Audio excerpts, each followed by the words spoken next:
8 subject Hindi lesson number 7 सोच अपनी अपनी। लेसन हमने आगे पूरा कर लिया है, हमने समझा था। आज हम आपके वर्कबुक में स्वाध्याय कार्य देखेंगे।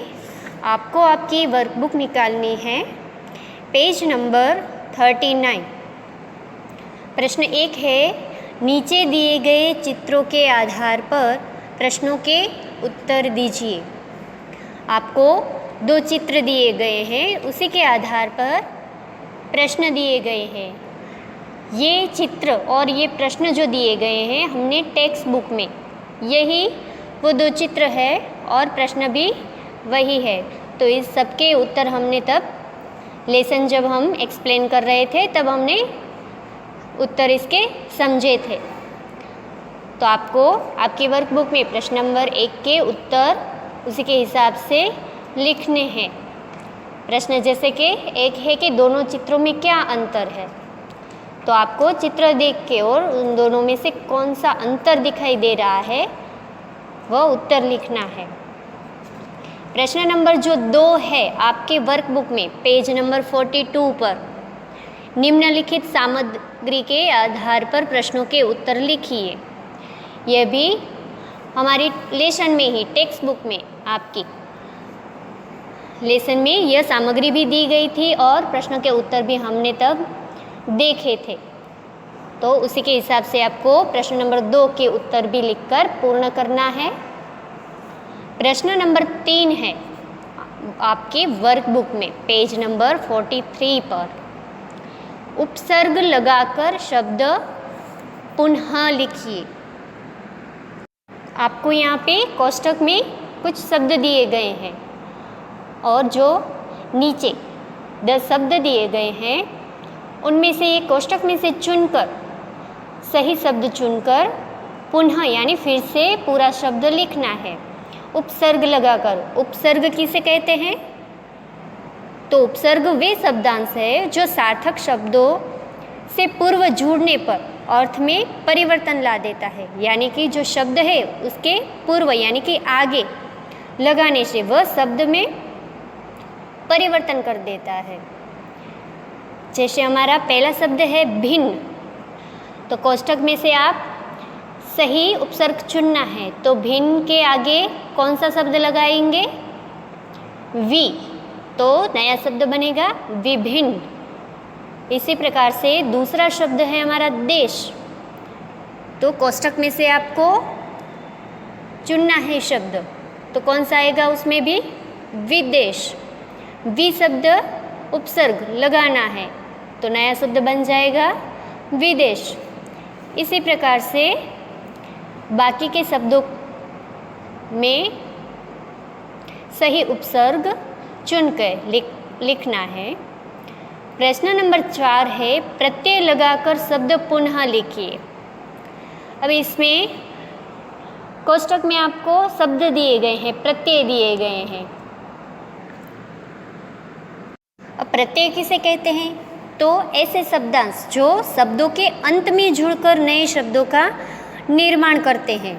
उपसर्ग है वो शब्द के पूर्व यानी कि पहले जुड़ता है और नया शब्द बनता है, और प्रत्यय जो है वह शब्द के अंत में जुड़कर नया शब्द निर्माण करते हैं। तो हमारा यहाँ जो पहला शब्द है नियम, तो कोष्ठक में से आपको सही प्रत्यय चुनना है, तो नियम का होगा नियमित। इत जो प्रत्यय दिया गया है तो नियम का हो जाएगा नियमित। उसी प्रकार से विदेश, तो उसका होगा विदेशी। ई जो प्रत्यय है, शी के अंत में ई प्रत्यय लगेगा यानी विदेशी हो जाएगा। उसी प्रकार आगे जो शब्द है प्रकृति, तो उसका कौन सा शब्द लगेगा? इक, यानी नया शब्द बनेगा प्राकृतिक। इक प्रत्यय जोड़ने से प्रकृति का प्राकृतिक नया शब्द हमारा बनेगा। इसी प्रकार से आपको बाकी के शब्दों में सही प्रत्यय लगाकर शब्द बनाने हैं। प्रश्न नंबर 5 है, निम्नलिखित वाक्यों में से अवयव छांट कर लिखिए। तो अवयव किसे कहते हैं, ये समझने के लिए आपको आपकी टेक्स्ट बुक भी निकालनी है। पेज नंबर 48 पर भाषा सज्जता में अवयव जो समझाया है वो हम देखेंगे। उसमें कुछ वाक्य दिए गए हैं, उस सभी वाक्यों में से जो बहुत शब्द है वह उसमें कोई परिवर्तन नहीं हुआ है। आपको सारे वाक्य पहले पढ़ने हैं। अब देखना है रेखांकित शब्द जो है बहुत, उसमें कोई परिवर्तन नहीं हुआ है। लिंग, वचन, काल बदलने पर भी उस शब्द में कोई परिवर्तन नहीं हुआ है। तो अवयव इसे ही कहते हैं कि जिन पदों के रूप, लिंग, वचन, काल या कारक के कारण नहीं बदलते, अर्थात जो सदैव एक से बने रहते हैं, उन्हें अवयव, जिनमें व्यय न हो अर्थात विकार या परिवर्तन न हो, उसे अविकारी पद या अवयव कहा जाता है।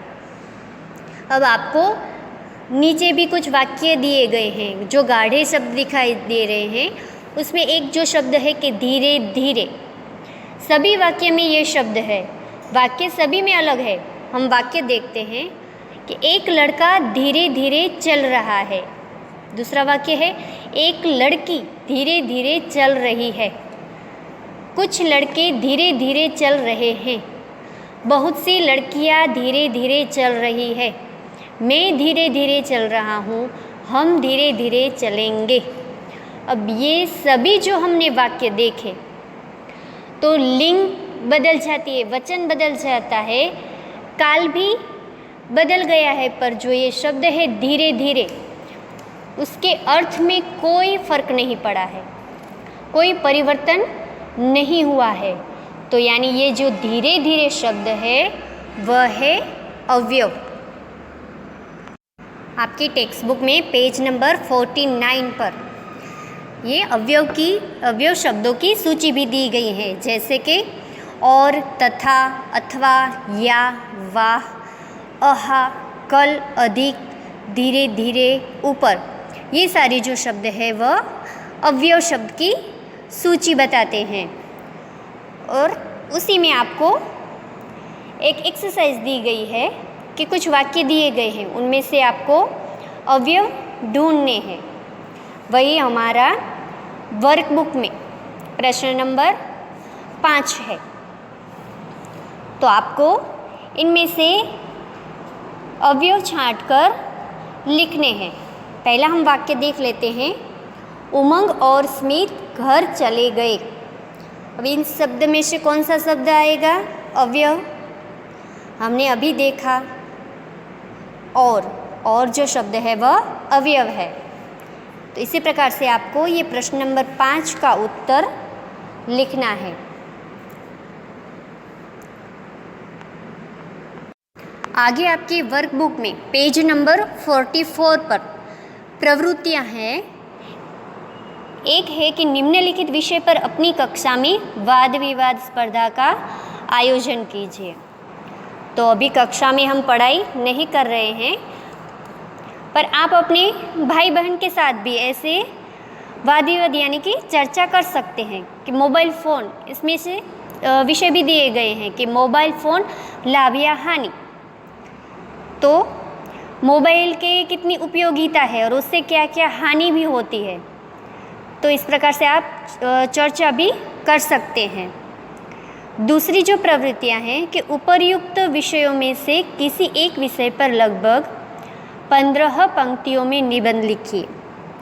विषय ऊपर जो दिए गए हैं उनमें से किसी एक विषय पर आपको 15 पंक्तियों में निबंध लिखना है। तीसरी प्रवृत्तियां हैं वाद विवाद के लिए ध्यान देने योग्य 3 बातें लिखिए। तो वाद विवाद यानी कि चर्चा, जो दो पक्ष होते हैं, एक पक्ष समर्थन में होता है और दूसरा विपक्ष यानी उसके विरोध में होता है, और कोई एक मुद्दे पर उसमें चर्चा करते हैं। तो आपको ये 3 प्रवृत्तियों में से कोई भी एक प्रवृत्तियाँ यानी कि जो निबंध है वह लिखना है। तो इस प्रकार से हमारा लेसन नंबर 7 का वर्कबुक का स्वाध्याय कार्य हमने आज समझ लिया है, आपको पूरा करना है। नेक्स्ट लेसन हम नेक्स्ट वीडियो में देखेंगे।